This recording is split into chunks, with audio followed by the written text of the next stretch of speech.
2 Coríntios 10, 3 diz: porque andando na carne, não militamos segundo a carne, porque as armas da nossa milícia não são carnais, mas sim poderosas em Deus para a destruição de fortalezas, destruindo os conselhos e toda altivez que se levanta contra o conhecimento de Deus, e levando cativo todo o entendimento à obediência de Cristo. Alguém pode dizer glória a Deus por isso? Governar as emoções é um pré-requisito básico para que a gente possa experimentar a plenitude que o Evangelho propõe. Olha o que a Bíblia diz em Provérbios 16, 32: melhor é o homem paciente do que o guerreiro, mais vale controlar o seu espírito do que conquistar toda uma cidade. Agora, eu já falei sobre a importância de uma emoção equilibrada, eu já falei sobre a importância da pureza do nosso coração, eu já falei sobre a importância da gente guardar, mas alguns talvez vão dizer: pastor, mas como que eu faço isso? Irmão, tem uma passagem na Bíblia que a primeira vez que eu li, ela explodiu a minha mente, e eu queria muito compartilhar, porque ela pode mudar a história de alguém aqui nessa manhã. Você está comigo? A palavra de Deus diz em Eclesiastes 10 o seguinte: assim como a mosca morta produz mau cheiro e estraga o perfume, também um pouco de insensatez pesa mais que a sabedoria e a honra.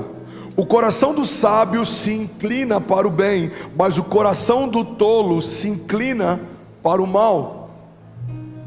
O que a Bíblia está dizendo é que se uma mosca cai num perfume, todo ele se perde. Naquela época, no contexto em que esse texto é escrito, um perfume valia muito dinheiro. Você lembra daquela passagem em que uma mulher quebra um frasco de perfume aos pés de Jesus, um perfume caro, que valia 1 ano de trabalho? Naquela época os perfumes eles eram muito caros, eles eram inclusive parte da herança, era deixada para alguém. Se você morresse, o seu perfume era parte da herança que você deixaria para alguém. Então o que a Bíblia está dizendo é que se uma mosca cai sobre um perfume, independente do valor que ele tem, todo ele se perde.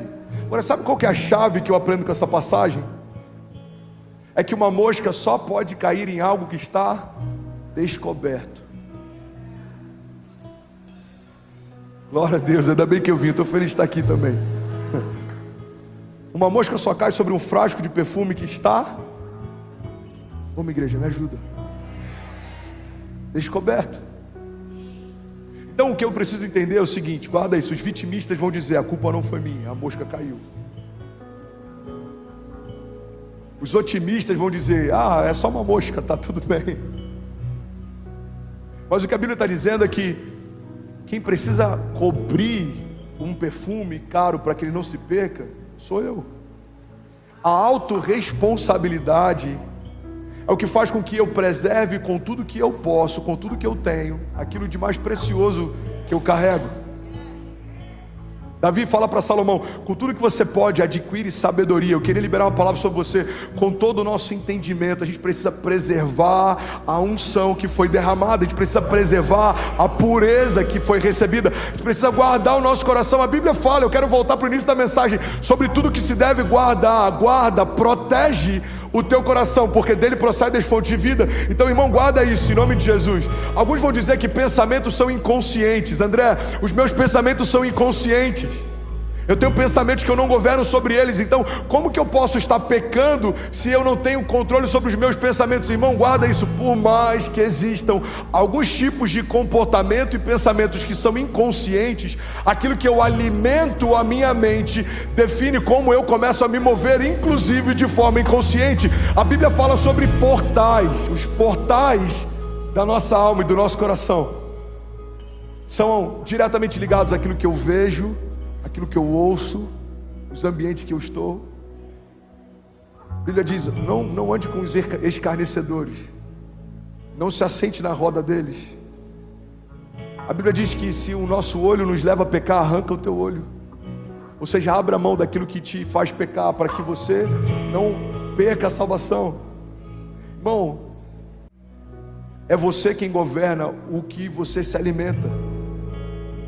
Se a gente se alimenta mais de noticiários do que da boa notícia dos céus, é normal o nosso coração estar pesado e pessimista.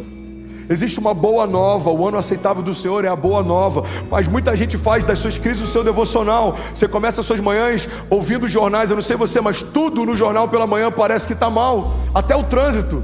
Acidente na marginal tal, trânsito de não sei quantos quilômetros. Acidente na marginal tal, vamos de helicóptero ver como é que tá. Olha, tá tudo parado aqui, o motoqueiro acabou de sofrer um acidente. Como é que tá a economia? Foi aprovado um pacote, agora vai aumentar a tarifa, vai aumentar os juros, vai aumentar o combustível. Como é que tá a política? Problema disso, problema daquilo. Irmão, a gente precisa parar de ouvir as notícias que são temporárias. A gente precisa se alimentar das notícias que são eternas. O Senhor continua governando sobre toda a terra.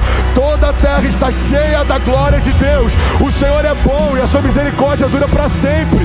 Bem-aventurados os puros de coração, eles verão a Deus. Bem-aventurados, a gente precisa ler as bem-aventuranças. Aqueles que temem ao Senhor serão felizes e prósperos em tudo que fizerem. Serão como uma árvore plantada junto ao ribeiro das águas, e mesmo no tempo da crise, as suas folhas permanecerão verdes. Dará o fruto certo no tempo certo. Você está comigo? Diga amém. Guarda isso, igreja. As minhas reações são reflexo das minhas motivações e dos meus pensamentos. Os meus pensamentos e os meus sentimentos são reflexo dos fundamentos da fé que eu carrego, da forma como eu vejo. E tudo isso é reflexo de santidade, arrependimento. Então, quando eu me arrependo, Deus me tira do inferno. Quando a minha mente é renovada, Deus me enche com os pensamentos dos céus. E quando eu me santifico, eu me torno cada dia mais parecido como Ele é. Eu sou responsável pelas fontes que me alimentam, pelo que eu vejo, pelo que eu ouço e pelos ambientes que eu ando. Se os ambientes que você tem andado não têm te santificado, saia desses ambientes. Eles vão roubar de você a alegria da salvação.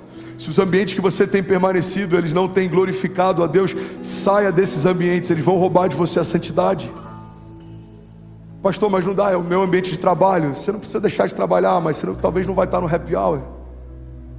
Talvez você não vai estar em alguns lugares onde o que eles falam não edifica a tua fé. O que eles vivem e celebram não tem nada a ver com o que você acredita.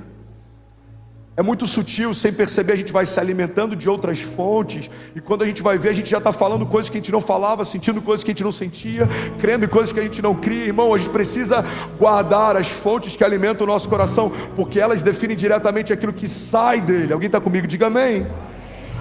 São os nossos portais de acesso. Aleluia. Tem uma história de um velhinho que todos os dias ele ia tomar café com a sua esposa. Ele se arrumava, botava o perfume que ela amava, botava a roupa que ela gostava, e ele ia lá no hospital. Ela tinha Alzheimer, ela estava internada há algum tempo. E aí essa história diz que todos os dias, quando o velhinho chegava, a equipe médica já sabia: é o seu fulano que está vindo tomar café com a dona fulana. E aí ele levava flores para ela, e ele se apresentava: eu sou o seu esposo, está lembrado? A gente tem tantos filhos, a gente se conheceu em tal ano. E ela ia lembrando de algumas coisas. Eles tomavam café da manhã junto, e no dia seguinte ele voltava e fazia a mesma coisa. Até que um dia um médico chegou para ele e falou: seu fulano, sua esposa não lembra de você. Quando você sai, ela se esquece de tudo. Então, se o senhor quiser faltar um dia ou outro, se o senhor não quiser vir todos os dias, que eu sei que é cansativo, você não precisa vir, porque ela não sabe quem você é. E aí ele disse: mas eu sei quem ela é para mim. Guarda isso, irmão.